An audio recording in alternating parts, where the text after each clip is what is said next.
date? Adam, since you have moved Minkah to the slot, what changes have you noticed in him? I mean, just from the outside, to me, it appears that he's a very physical player. Can you talk about that aspect of it?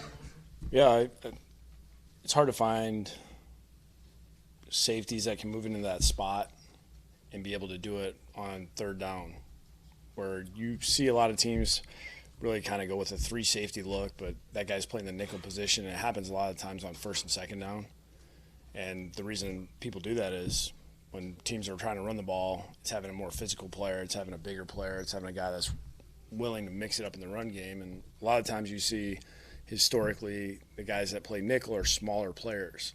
So just by size, they're not as physical, and that's really a lot of those guys, their deficiency. They're just smaller in stature. And he's has a rare ability to be able to stay on the field on third down. He has, the quickness and the physicality at the line of scrimmage helps him be able to play that spot on all 3 downs. Does he play, say, Amendola any different than Bobby McCain would have? It's just they got different styles. Bobby probably can't be as aggressive at the line because Minkah is taller and longer, so he's got a little bit room for error where he can get his hands on him, where Bobby will get his hands on him sometimes, but he changes it up a lot. He tries to make him keep guessing. It just kind of body types are just different. How is his acclimation, Minkah's, compared to a typical rookie? Has it been? I think it's rare. He's I just go back to when we drafted him. Like Drake texts me and he goes, "You got a guy that's a pro before he's a pro." He goes, "When he came in as a freshman, we all thought he was different because of the way he acted and the way he carried himself, the way he studied, the way he learned things." He goes, "We always just thought he was so much older than what he was." And I think it's been the same thing here. He's up here late and he's here early and he's always doing something, and it's all football. Adam, when it comes to Frank Gore, when he's not in there, I see him watching. He's not watching. He's on the side doing push-ups. He's had a Hall of Fame career. Do you feel? I don't know if he has said this to you, but do you feel he has something to prove to I don't know if Frank's ever gone into a season thinking he doesn't have anything to prove. I think he's in the back of his mind. He's always trying to prove, probably to himself more than anybody, that want to have another great season. And I think he does a great job of resetting every year. And I think he just looks at everything as 1 year at a time. When we were together 10 years ago, I never heard him talking down the road or what happened before. He's always in the moment. And he's a special guy. I mean, for what he's done and things he's been through, it's hard to find guys like that. If I could follow up, based on what he's gone through, his injuries, some things in his personal life, are you surprised that he's still at this point where he's at? No, because I've learned a long time ago, you never doubt him, because he's going to end up finding a way to do exactly what he wants to do and play this game. He loves playing this game. And that's why he's infectious to the other guys, because when you got an older guy that he loves practicing, he loves going out early and doing his cone work. All the little tiny things that happen before a game, he loves to do, which you want your younger guys to watch him and follow what he does. Adam, anybody have a slower walk than Frank Moore? Drake. Oh, yeah. He was always last. With Minkah Fitzpatrick, when you add him to the red zone mix, obviously you're not trying to show things during the exhibition season, but how does that change things for you as a play caller? I think it makes teams really decide what they want to do.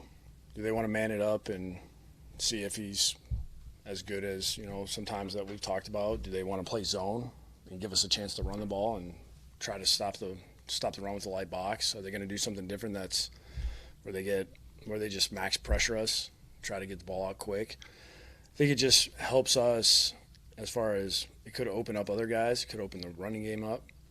I mean, it just gives us options, and really it kind of goes on the defense of how are they going to play us, and then we we kind of have to react to that.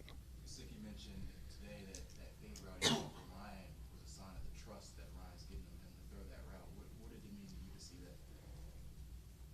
that? I mean, anytime that, we can give him opportunities, just in practice, even practice for those guys to hook up when it's, legit competition, I think that's only going to make us better. I mean, we can throw as many routes on air as possible, and, the timing looks good, but when you get kind of in that competitive periods, that's where you want to see it. You want to see the ball go up, the trust to be there, be put in the right spot, and then at the end of the day, if there's some kind of, error, he makes a play where maybe it's an incompletion, but he grabs the ball on top of the guy's head, and I thought that was just a really good hookup, and it was a great play. It was a great catch by him, and it's good to see that progression going on between those two guys. Adam, I know you had said you were keeping things fairly vanilla to this point. I know today noticed a lot of stuff in practice. Maybe none of it will be written about. That's great. But here's my question, Adam. How much different should you guys look when you take the field on Saturday from like big play standpoint or comfort? Or I mean, it's going to be how they play us. I mean, I know everybody wants me to just chuck the ball down the field, but when the corners are bailing and they're already 10 yards off, I mean, you're just looking for foul balls and you're just not going to get completions. So, I mean, to me, it always comes down to who are we playing, what's their defense, how are we going to attack it, sticking to our plan, not worrying about what anybody else thinks that doesn't know what they're talking about. So, I mean, for me, it's, if they come up and play cover one, then we'll have some shots to push the ball down the field. And if they play off and we got to take things underneath, then we have to do a good job of going 12 plays and scoring through the goal line. And should different, I mean, and I'm talking on both sides of the ball, I'm not just talking offense and throwing it back to you. But should players be more familiar with what you're going to do Saturday, more comfortable, or? I think so. I mean, we've gone through a real game week.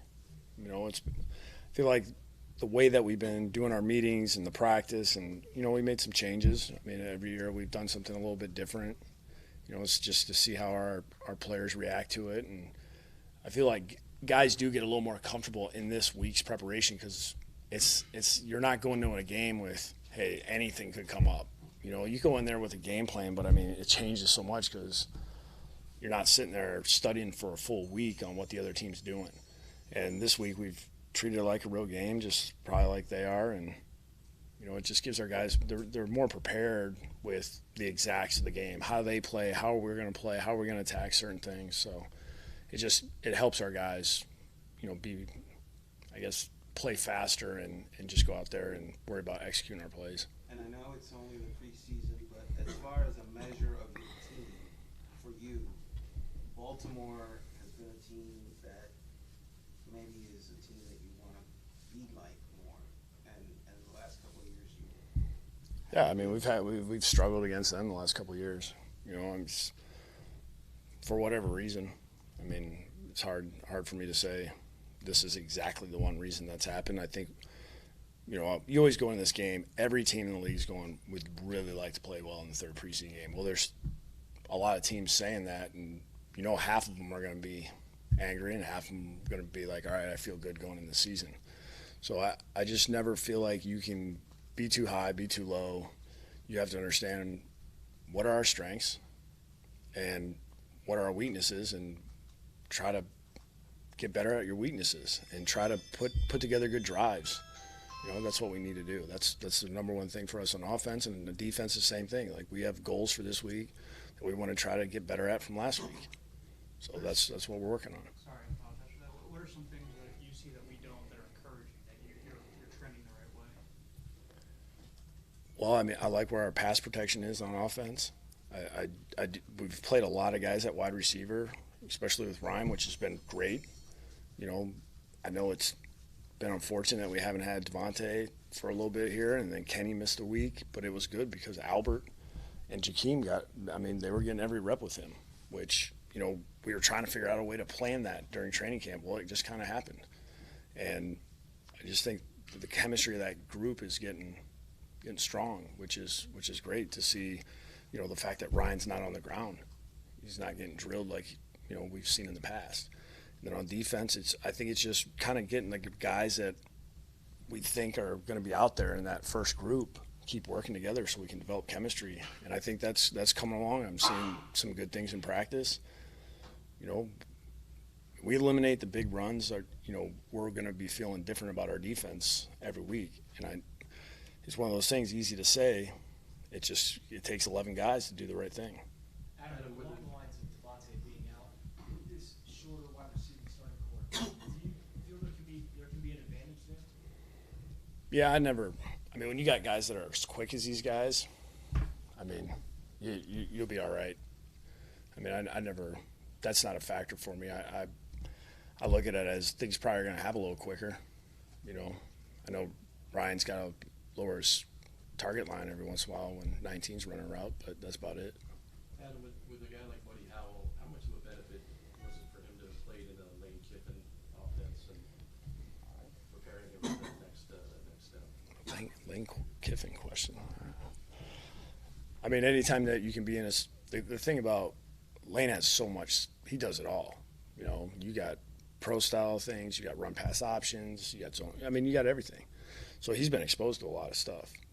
And I think anytime that you come in the NFL and you've been exposed to a certain offense that's so wide, it's such a wide range of things, that only can benefit you at this level because you never know what you're going into. Every team's different in what they do.